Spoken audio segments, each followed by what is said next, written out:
Fresh Morning. Da Fresh Morning.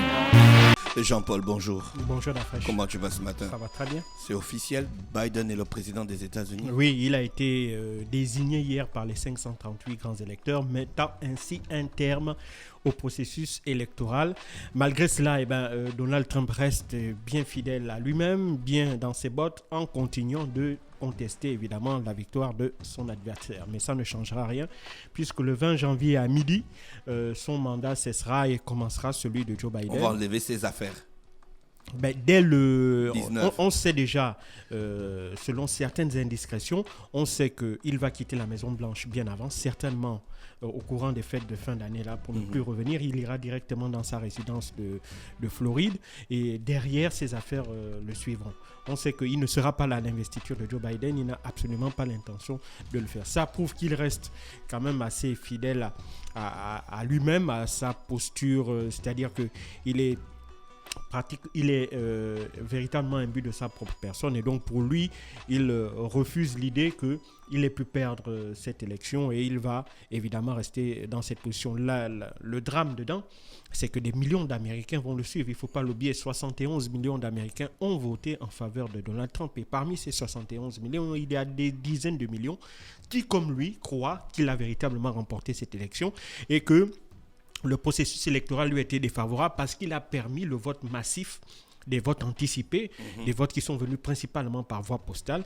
Et donc pour les fidèles de Donald Trump, parce que le jour du scrutin, lorsque l'on comptabilise les nombres de voix des personnes qui ont voté le jour du 3 novembre, effectivement, il y a plus de suffrages en faveur de Donald Trump qu'envers Joe Biden. Mais il ne faut pas l'oublier, depuis des mois, Joe Biden avait demandé à ses partisans de voter par anticipation en raison de la crise sanitaire que traversent les États-Unis. Il ne faut pas oublier que les États-Unis, aujourd'hui, c'est plus de 10 millions, c'est presque 10 millions de personnes qui ont été contaminées. On a dépassé la barre des 300 000 décès. Et certains même experts, notamment ceux de l'université Johns Hopkins, lorsqu'ils font leurs projections, ils disaient que si, évidemment, les choses, rien ne changeait d'ici à partir du 1er janvier, on pourrait d'ici le mois de mars atteindre la barre des 500 000 morts. Alors Joe Biden a d'ores et déjà fait savoir que la priorité des priorités, lorsqu'il prendra ses fonctions le 20 janvier prochain, c'est d'abord la lutte contre la pandémie. Hier, ils ont commencé la phase de vaccination. Ils espèrent vacciner dans un premier temps 3 millions d'Américains, principalement les personnes âgées et le personnel soignant, donc le personnel des hôpitaux. Et par la suite, évidemment, on va étendre ce vaccin-là à l'ensemble des Américains. Dans un premier temps, la question était de savoir est-ce que le vaccin serait gratuit, est-ce qu'il serait pris en charge par l'assurance maladie. Joe Biden a dit que pour sa part, et ça va faire l'objet de discussions qui ont commencé déjà par rapport au plan de lutte contre la pandémie, c'est-à-dire est-ce que c'est l'État fédéral qui doit payer les vaccins pour les populations. Certains États, notamment les États républicains, estiment que si c'est le gouvernement fédéral qui paye, c'est une forme de socialisme que l'on veut imposer, et donc ils sont farouchement opposés à cela. Et donc ça va faire l'objet de discussions. Et surtout, le scrutin local du 3 janvier sera extrêmement important. Il ne faut pas l'oublier. Le 3 janvier prochain, il y a l'élection partielle pour les sénatoriales dans l'État de Géorgie. C'est le seul État pour lequel on n'a pas encore désigné les sénateurs. Au sortir de là, on aura l'architecture. On saura définitivement de quel côté aura basculé le Sénat. Et le 6 janvier, il y aura évidemment le Sénat qui se réunira pour valider maintenant l'élection de Joe Biden. En gros, c'est ça. D'accord. On parle de quoi ce matin? Alors ce matin, on va revenir sur l'investiture d'Alassane Dramane Ouattara qui s'est déroulée hier au palais présidentiel d'Abidjan en présence d'une dizaine de chefs d'État et certaines personnalités importantes, politiques, nationales et étrangères. Alors... de plusieurs chefs d'État et chefs de gouvernement. Oui, chefs d'État et de gouvernement. Alors, il ne faut pas l'oublier que le 31 octobre dernier, Alassane Dramane Ouattara avait été réélu au premier tour avec un suffrage de plus de 94,27% à un troisième mandat. Ce mandat qui est controversé et qui n'est toujours pas reconnu, notamment par la frange la plus radicale de l'opposition. Donc, il ne faut pas oublier que à la suite de cette élection-là, il y a eu des violences politiques dans le pays, notamment au centre, qui ont fait jusqu'à aujourd'hui à peu près 85 morts. Et donc, le 11 le 11 novembre dernier, Alassane Dramane Ouattara avait rencontré Henri Konan Bédié, l'ancien chef de l'État et leader du parti aux fouettistes de Fouet-Boigny, le PDCI. Et donc, ensemble, ils avaient essayé de discuter pour trouver des voies et moyens pour, évidemment, ramener une espèce de paix civile. Malheureusement, ils ne se sont pas entendus. Et donc, Henri Konan Bédié, lorsqu'il s'est exprimé le 9 décembre dernier en disant qu'il mettait un terme à la transition, et ces termes, la fin de la transition ouvrait en quelque sorte l'ère du dialogue national. En fait, il parlait d'un dialogue national pour le départ d'Alassane Dramane Ouattara, chose que, évidemment, le président ivoirien refuse. Et donc, c'est un peu dans ce climat-là extrêmement tendu, parce qu'il ne faut pas oublier qu'à la suite des violences et à la suite de l'appel à la désobéissance civile, certains leaders sont aujourd'hui incarcérés, notamment Pascal Affi-N'Guessan, qui est le leader d'une frange du Front populaire ivoirien, le parti de Laurent Gbagbo. On sait aussi que, évidemment, certains hommes politiques qui sont en exil, notamment l'ancien président Laurent Gbagbo, l'ancien premier ministre et président de l'Assemblée nationale, Guillaume Soro, l'ancien ministre de la Jeunesse, Charles Blé Goudé, et plein d'autres personnalités qui sont en exil, soutiennent ne cesse d'arpenter les salons aussi bien en Europe que partout ailleurs pour essayer de discréditer le régime d'Alassane Dramane Ouattara et surtout contester la légitimité de son troisième mandat. Mais ça va être une chose extrêmement difficile pour la simple et bonne raison que déjà, il ne faut pas oublier qu'au mois d'août dernier, la Cour constitutionnelle ivoirienne, déjà dans un premier temps, avait estimé que la constitution qui avait été remaniée en 2016 avait remis les compteurs à zéro. Et donc, de ce fait, que Alassane Dramane Ouattara pouvait prétendre à un nouveau mandat. Dans la même lignée, le nombre, quand on regarde toute la pléiade de chefs d'État et de gouvernement qui ont fait le déplacement pour Abidjan, ça prouve à suffisance que, évidemment, la légitimité sur le plan international du gouvernement d'Alassane Dramane Ouattara n'est pas contestée, puisque, évidemment, la plupart des chefs d'État et de gouvernement d'Afrique de l'Ouest étaient bien présents aux côtés du président ivoirien. Alors, maintenant, dans son discours, évidemment, Alassane Dramane Ouattara estime qu'il va mettre l'accent sur 3 éléments. La première chose, c'est le dialogue. Et il a, pour cela, indiqué qu'il devait, à partir de janvier prochain, créer un ministère de la réconciliation nationale pour amener les Ivoiriens et les Ivoiriennes au dialogue. Ça, c'est la première chose. La deuxième chose, il a décidé de s'attaquer à 2 autres secteurs pour lesquels il estime que durant ces 2 premiers mandats, il n'a pas fourni suffisamment d'efforts. Le premier, c'est la formation, notamment la formation des jeunes.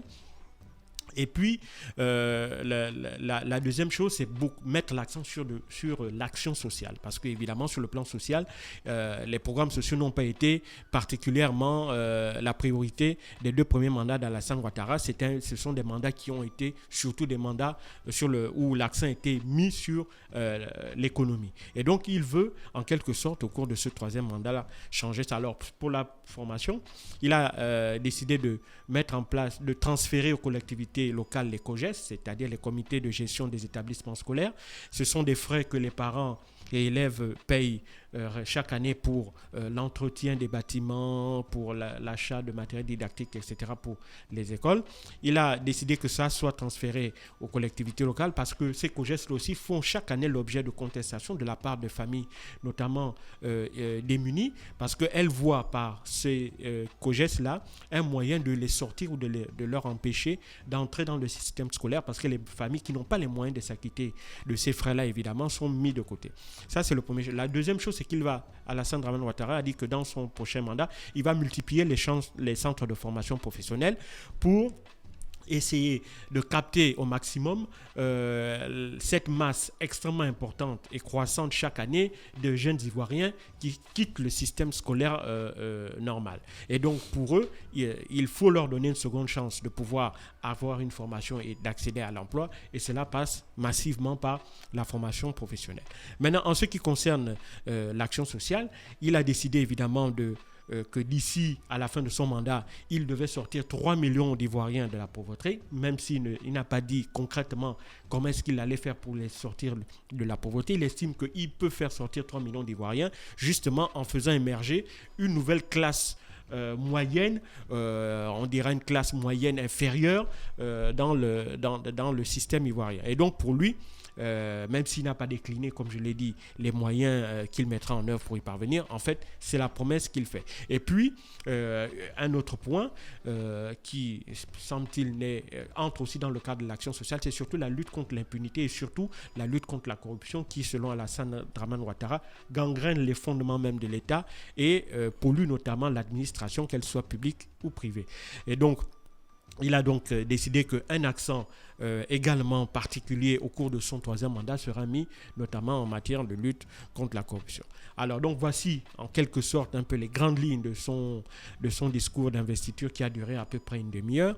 Il faut savoir que tous les leaders de l'opposition qui contestent évidemment sa réélection n'étaient pas présents, ni Henri Konan Bédié, ni qui d'autre, mais on sait déjà que après évidemment cette investiture, puisqu'il appelle les Ivoiriens au dialogue, parce qu'évidemment il y a d'autres échéances qui sont importantes, à la fin du premier trimestre 2021, on doit organiser les élections législatives. Et donc pour lui, il est primordial que évidemment les Ivoiriens de tous bords, de toute sensibilité politique, puissent participer à ces élections législatives-là. Donc ça va faire l'objet de discussions. On sait d'ores et déjà que la branche d'Henri Konan Bédié demande que soit remaniée totalement la commission électorale indépendante. Il se base en cela sur un arrêté qui avait été pris par la Cour africaine des droits de l'homme qui estimait que l'élection présidentielle qui s'est déroulée en octobre dernier n'était pas totalement équitable dans la mesure où les candidats de l'opposition était un peu lésé dans la manière dont le scrutin avait été organisé. Et c'est donc en se basant sur cet arrêté-là que l'opposition demande un remaniement, une refonte totale du système électoral, de la commission électorale indépendante, si le pouvoir veut véritablement que l'opposition participe, parce qu'ils ne veulent pas, évidemment, participer à ce qu'ils considèrent comme étant une mascarade électorale. Donc, voici les grandes lignes de l'action des actions que Alassane Dramane Ouattara entend mettre en œuvre au cours de son prochain mandat. Maintenant, on va être particulièrement regardant sur la suite. Il a d'ores et déjà fait savoir dans une interview 2 jours avant son investiture qu'effectivement, il était pour un retour de Laurent Gbagbo et un certain nombre de personnalités en Côte d'Ivoire. Évidemment, ça a énormément fait plaisir à ses partisans, mais il n'a pas dit quand. Et ça, personnellement, je ne pense pas que ce sera avant les élections législatives parce qu'elles sont aussi importantes que les élections présidentielles dans le déroulement du processus électoral. Et Alassane Dramane Ouattara sait que s'il a une personnalité comme Laurent Gbagbo sur son territoire avec une personnalité comme Henri Konan Bédié qui sont des gens sur lesquels il n'a absolument aucune influence, eh bien cela risque de compromettre évidemment les chances pour son parti, le Rassemblement des oppositistes pour la paix, de remporter ces élections législatives et donc d'avoir la majorité parlementaire qui lui permettra de gouverner. Donc évidemment, on sait que c'est un message d'apaisement parce que des millions d'Ivoiriens veulent le retour de Laurent Gbagbo et d'un certain nombre d'autres personnalités en Côte d'Ivoire pour installer de manière plus durable le dialogue et surtout amener tous les Ivoiriens autour d'une table, quel que soit leur bord, quelle que soit leur sensibilité, parce qu'évidemment, le risque de basculement dans la violence est réel et évidemment, la stabilité de la Côte d'Ivoire n'est pas encore assurée. Elle peut être compromise à tout moment et ça, le pouvoir ivoirien en est parfaitement conscient, même si, évidemment, pour le moment, il est parvenu à tenir plus ou moins les rênes de la sécurité, mais évidemment, on sait qu'en 2010, la Côte d'Ivoire avait déjà connu le pire.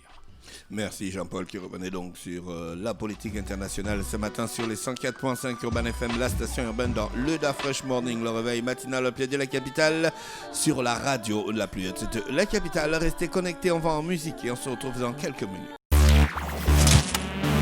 Da Fresh Morning.